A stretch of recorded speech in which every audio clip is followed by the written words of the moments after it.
তো হ্যালো বন্ধুরা, welcome back. তো চলে এসেছি আরো একটা নতুন ভিডিওতে। তো তোমরা যেরকমটা জানো যে গতকাল কিন্তু মোহনবাগান দলের খেলা ছিল কোয়ার্টার ফাইনাল। তো কেরালার সঙ্গে, আর যেই ম্যাচটা কিন্তু মোহনবাগান 2-1 গোলে জিতে যায়।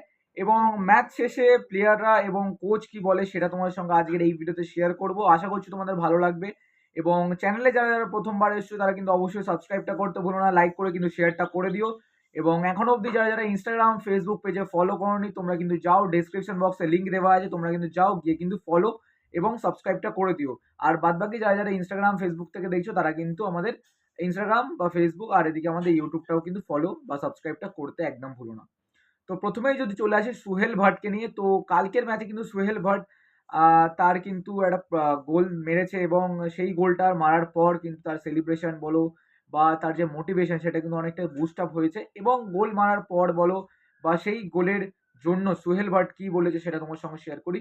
তো সুহেল ভাট বলেছে যে কালকে যে গোলটা সে করেছে, তো সেই গোলটা কিন্তু ডেডিকেট করছে যে কাশ্মীরে যে ঘটনা হয়েছে তাকে কিন্তু মানে সেই প্রসঙ্গে কিন্তু ডেডিকেট করছে সুহেল ভাট। আর এর পরবর্তী যেটা হচ্ছে বাস্তব রয়।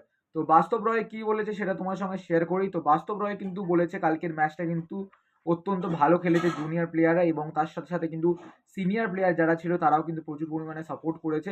আর এছাড়াও যদি বলি, কালকে বাস্তব রয় এটাও বলেছে যে কালকে কিন্তু আমরা পিচের বেস্ট টিম ছিলাম, তো তাই জন্য আমরা কালকে ম্যাচ জিতেছি। তো আরও একটা সুযোগ পেলাম পরবর্তী ম্যাচের জন্য, কোয়ার্টার মানে সেমিফাইনালের জন্য আমরা আরও একটা সুযোগ পেলাম এই জুনিয়র দলকে নিয়ে খেলার জন্য এবং এদের মেন্টালিটি বুস্ট করার জন্য, তো অবশ্যই আমরা আছি। আর ব্যাস এইটুকুনি কিন্তু বাস্তব রয় বলেছে। তো এর পরবর্তী যেটা হচ্ছে সালাউদ্দিন। তো কালকে কিন্তু সালাউদ্দিনের পারফরমেন্স দেখে তো আমি অনেকটাই খুশি হয়েছি। আর একটা জায়গায় হয়তো ভুল হয়েছে যেখানে তোমার সোহেল ভাটকে পাস দিতে পারতো, but through out the game কিন্তু সালাউদ্দিন অনেকটাই ভালো খেলেছে। এবং সালাউদ্দিন নিজেও যেটা বলেছে সেটা তোমাদের সঙ্গে শেয়ার করি। সালাউদ্দিন বলেছে যে আমার যে খেলাটা ছিল আমি সেই আমার নিজের খেলাটা খেলেছি এবং কোচ আমাকে যেইভাবে খেলতে বলেছে আমি সেইভাবে খেলেছি। আর বাদবাকি তো সিনিয়রদের সাপোর্ট আছেই, আর ভবিষ্যতেও এরকমভাবে ভালো খেলতে থাকবো। তো এটুকুনি কিন্তু শেয়ার করেছে আমাদের সালাউদ্দিন। আর ব্যাস ব্যাস এইটুকুনি কিন্তু প্লেয়াররা সব মন্তব্য করেছিল, আর বাদবাকি কিন্তু সেরকম আপডেট নেই।